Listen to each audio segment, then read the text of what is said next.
दोस्तों, जिसको दूध पिलाओ वही डसने को तैयार बैठा है। एक तरफ चीन से घातक हथियार खरीदने की गुपचुप तैयारी चल रही है, तो वहीं दूसरी तरफ अपनी ही पेशेवर सेना का तेजी से हो रहा कट्टरपंथी इस्लामीकरण, और तीसरी तरफ भारत जैसे विशालकाय पड़ोसी को आंखें दिखाने का दुस्साहस। पिछले कुछ समय से बांग्लादेश इसी घमंड और दोहरी चाल के नशे में चूर होकर अंतरराष्ट्रीय मंचों पर खुद को एक बड़ी ताकत समझने की भूल कर रहा था। लेकिन इसी बीच ढाका के सत्ताधीशों पर वक्त का एक ऐसा खौफनाक टाइम बम फट पड़ा है जिसने उनकी पूरी अकड़ और घमंड को एक ही झटके में मिट्टी में मिला दिया है। यह बम कोई मिसाइल नहीं है, बल्कि यह वो कूटनीतिक और आर्थिक भूचाल है जिसकी उल्टी गिनती शुरू हो चुकी है।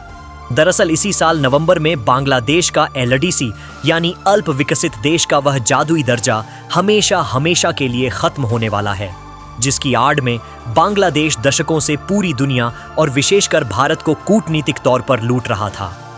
आज हम इस पूरी साजिश की एक एक परत को खोलेंगे और आपको यह भी बताएंगे कि नवंबर के बाद दिल्ली के साउथ ब्लॉक में बैठे भारतीय रणनीतिकारों के हाथ में कौन सा ऐसा ब्रह्मास्त्र आने वाला है जिसके सामने बांग्लादेश की ना तो कोई चीनी ढाल काम आएगी और ना ही संयुक्त राष्ट्र यूएन का कोई खोखला कवच।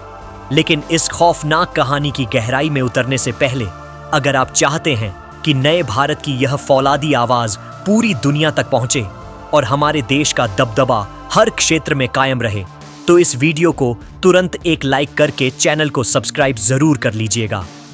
सबसे पहले हमें इस बात की तह तक जाना होगा कि आखिर यह एलडीसी है क्या और इसने बांग्लादेश को इतने सालों तक कैसे पाले रखा।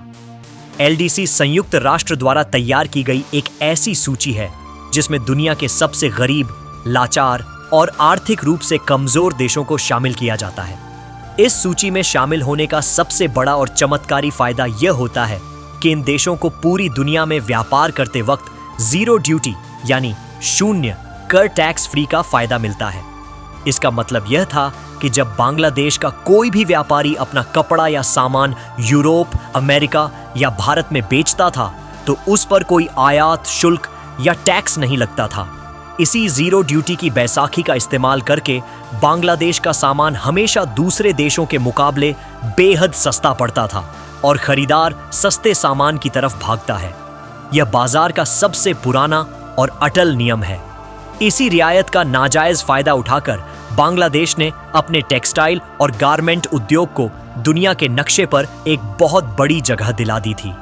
एक वक्त ऐसा भी आया जब बांग्लादेश ने कपड़ों के निर्यात में भारत को भी पीछे छोड़ दिया था। यूरोप और अमेरिका के बड़े बड़े मल्टीनेशनल ब्रांड्स बांग्लादेश में अपने कपड़े बनवाते थे क्योंकि वहां टैक्स जीरो था और मजदूरी कौड़ियों के भाव थी।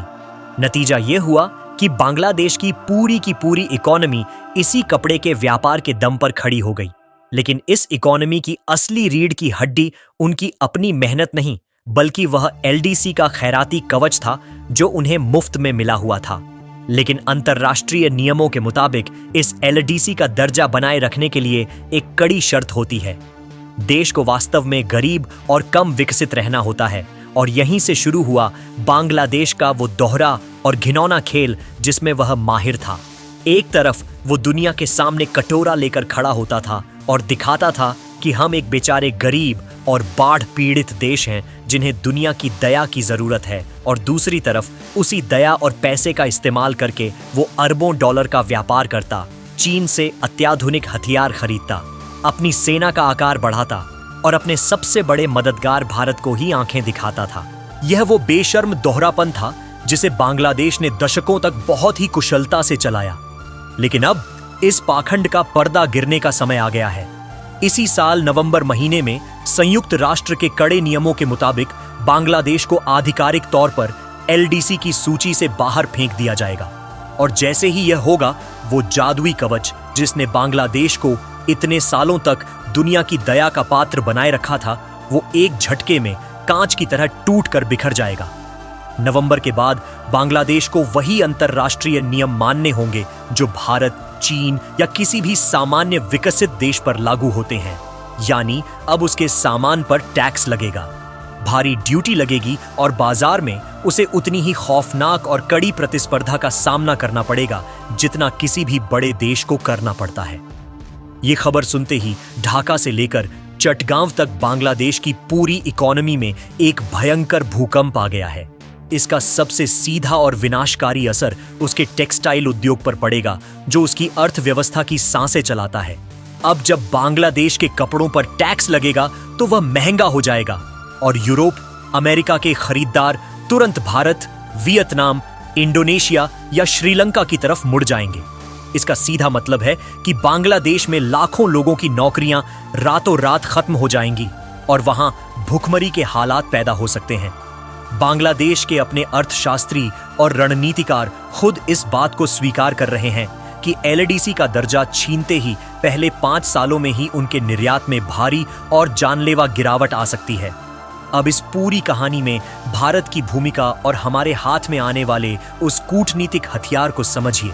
भारत ने दक्षिण एशियाई मुक्त व्यापार क्षेत्र के तहत एक बड़े भाई की तरह उदारता दिखाते हुए बांग्लादेश के सामानों को ड्यूटी फ्री एंट्री दी हुई थी। लेकिन अब नवंबर के बाद जब बांग्लादेश से एलडीसी का ठप्पा हट जाएगा, तब भारत पर यह कानूनी बाध्यता नहीं रहेगी कि वह उनके सामानों को बिना टैक्स के आने दे। भारत की सरकार जब चाहे, जितना चाहे बांग्लादेश के किसी भी सामान पर भारी ड्यूटी और टैक्स लगाकर उनकी इकोनॉमी की कमर तोड़ सकती है। और ठीक यही वो फौलादी हथियार है जिसने आज बांग्लादेश के सत्ताधीशों की रातों की नींद उड़ा दी है। यही वजह है कि जो बांग्लादेश कल तक भारत को आंखें दिखा रहा था, चीन की गोद में बैठ रहा था और पाकिस्तान की भाषा बोल रहा था, आज वही बांग्लादेश भारत के सामने CEPA comprehensive economic partnership agreement यानी व्यापक आर्थिक साझेदारी समझौते के लिए हाथ जोड़कर गिड़गिड़ा रहा है। बांग्लादेश चाहता है कि नवंबर से पहले भारत के साथ कोई ऐसी सीक्रेट डील हो जाए जिससे उसे वही पुरानी ड्यूटी फ्री सुविधाएं मिलती रहे। जरा सोचिए, जिस देश ने भारत के खिलाफ चीन से हथियार खरीदे, जिसने अपनी पेशेवर सेना का कट्टरपंथी इस्लामीकरण किया, जिसने भारत विरोधी ताकतों को सत्ता में फलने फूलने दिया, आज वही देश अपनी इकोनॉमी बचाने के लिए भारत के दरवाजे पर भिक्षा मांग रहा है। यह वो नाटकीय और कूटनीतिक उलटफेर है जिसे देखकर दुनिया समझ सकती है कि इस उपमहाद्वीप का असली बॉस कौन है। चीन के हथियार, पाकिस्तान का नापाक साथ और कट्टरपंथी विचारधारा, इन सब के बावजूद बांग्लादेश की अर्थव्यवस्था की असली डोर भारत के हाथ में है। और जब साउथ ब्लॉक से यह डोर जरा सी भी खींची जाती है तो ढाका का पूरा ढांचा हिल संगीत जाता है। इसके अलावा भारत के पास एक और बहुत बड़ा और खौफनाक हथियार है। बांग्लादेश के करोड़ों नागरिक भारत में काम करते हैं और अपने परिवारों को पैसे रिमिटेंस भेजते हैं, जो उनकी अर्थव्यवस्था का एक बहुत बड़ा पिलर है। अगर भारत सरकार ने अपनी राष्ट्रीय सुरक्षा को ध्यान में रखते हुए इन नागरिकों के खिलाफ कोई कड़ा फैसला ले लिया तो बांग्लादेश की अर्थव्यवस्था ताश के पत्तों की तरह ढह जाएगी। अब भारत का रुख क्या है? भारत की नीति बहुत स्पष्ट है। हम किसी से कम नहीं हैं और हम दोस्ती निभाना जानते हैं, लेकिन जो देश हमारी दोस्ती और उदारता का फायदा उठाकर हमारी ही पीठ में छुरा घोंपे, उसे उसकी असली औकात दिखाना भी हमें बहुत अच्छी तरह आता है। भारत के रणनीतिकारों के पास यह एक ऐसा स्वर्णिम अवसर है जहां बिना एक भी गोली चलाए, बिना कोई सेना भेजे, सिर्फ व्यापारिक शर्तों के जरिए बांग्लादेश की गर्दन मरोड़ी जा सकती है। भारत से समझौते में ऐसी कड़ी शर्तें रख सकता है कि बांग्लादेश को अपनी जमीन पर भारत विरोधी हर गतिविधि, हर कट्टरपंथी संगठन और सीमा पर घुसपैठ को तुरंत रोकना होगा। बांग्लादेश की यह हालत बिल्कुल उस बिगड़ैल बच्चे जैसी हो गई है जो अपने पड़ोसी के घर से मुफ्त का खाना खाता है और उसी पड़ोसी को गालियां भी देता है। जब तक खाना मिल रहा था तब तक गाली देना बहुत आसान था, लेकिन अब जब खाना बंद होने वाला है तो उसे अपनी हरकतों का भयानक अंजाम समझ आने लगा है। यह पूरा घटनाक्रम सिर्फ बांग्लादेश के लिए ही नहीं, बल्कि मालदीव और नेपाल जैसे देशों के लिए भी एक बहुत बड़ा सबक है। जो देश आर्थिक रूप से भारत पर निर्भर हैं और फिर भी चीन या पाकिस्तान के इशारे पर भारत के खिलाफ साजिशें रचते हैं, उन्हें अब खौफनाक आर्थिक परिणाम भुगतने के लिए तैयार रहना चाहिए। नवंबर में एलडीसी का दर्जा खत्म होना बांग्लादेश के लिए सिर्फ एक आर्थिक झटका नहीं है, बल्कि यह उनके घमंड का अंत है। उन्हें अब समझ आ जाना चाहिए कि चीन उन्हें हथियार तो बेच सकता है, लेकिन वो अपने बाजार उनके लिए कभी नहीं खोलेगा। बांग्लादेश की असली तरक्की उनका वजूद और उनकी शांति भारत के साथ सहयोग करने में ही है, उसके खिलाफ साजिश रचने में नहीं। क्योंकि ये कहावत है